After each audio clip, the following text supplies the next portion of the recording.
Guys, please like, comment, subscribe, share the video, especially if you're a Nebraska fan or an Oklahoma fan or a Texas fan. Texas fan. Okay, so I actually think this prediction is worth talking about simply because Scott Frost just got fired. So there's a possibility that this team will play even better than they did with Scott Frost there. Nebraska is clearly a team that's good enough to be 3-0. I don't think it's an effort issue. I think it was a coaching issue the whole time.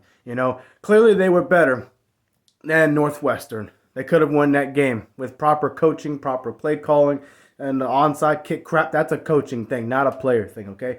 And clearly they were better than Georgia Southern, or whoever it was they lost to. So I think Nebraska will win this game. Let me tell you why before you call me crazy. Look, Brent Venables is just getting started as a head football coach in college football. He's only had 2 games against, nobodies. And you have Mickey, I can't say I don't remember his name, but he's the receiver coach for Nebraska. Shout out to Nebraska's wide receiver coach.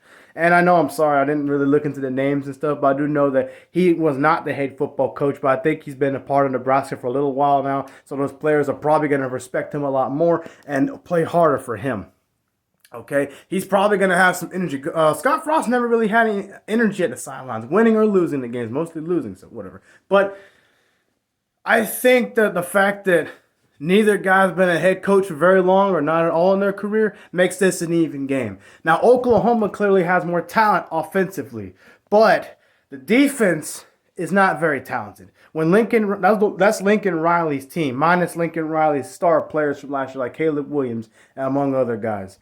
Okay, so, and the fact that this is at Nebraska gives Nebraska a chance to win this game. For Nebraska to win this game, defensively, they have to do enough to slow down Dillon Gabriel and the rest of the Oklahoma offense. They have to be able to slow down the running game. If they can hold the Oklahoma's running game to 125, 150 yards where it's earned and they don't get touchdowns, they get held to field goals, they can win this game. Again, Brent Venables is a great defensive coordinator, but you forget that defense is pretty much the same stuff that was there last year. And you can't really go off what Oklahoma's defenses looked like the first 2 games because they didn't play anybody of that caliber of Oklahoma, right? Nebraska has playmakers on offense. They got Casey Thompson. I know as a Texas fan, he disappointed me a lot last year, but this is his chance. He's played Oklahoma before without Caleb Williams now, without Spencer Rattler. So that's going to help him. He's good enough to win this game. He's very talented. He's got a good deep ball. He's a good athlete. He can run for touchdowns. He's tough. He can play good. Nebraska's defense, I think, is good enough to slow down Oklahoma's running game. Okay? Dillon Gabriel is more of a running quarterback. He's not really a guy that's going to stand in the pocket and throw. So that's going to help Nebraska figure out a way to slow him down. And the fact that Nebraska's players are probably going to have that excitement. They're going to be energized for this game. This is a hate game, technically, right? Nebraska, Oklahoma, they don't like each other. So if they competed with that same Oklahoma team last year and came this close on the road, I'm picking them to beat Oklahoma. I don't think Oklahoma's offense is going to do enough to win this game, and Oklahoma's defense is still going to be suspect to giving up big plays in this game. And the fact that it's at Nebraska, Nebraska wins this game 35-31. Casey Thompson makes enough plays through the air with his receivers. Nebraska's run game will do enough to kind of keep Oklahoma's defense guessing and to keep them having to play not from behind but not dominate the game.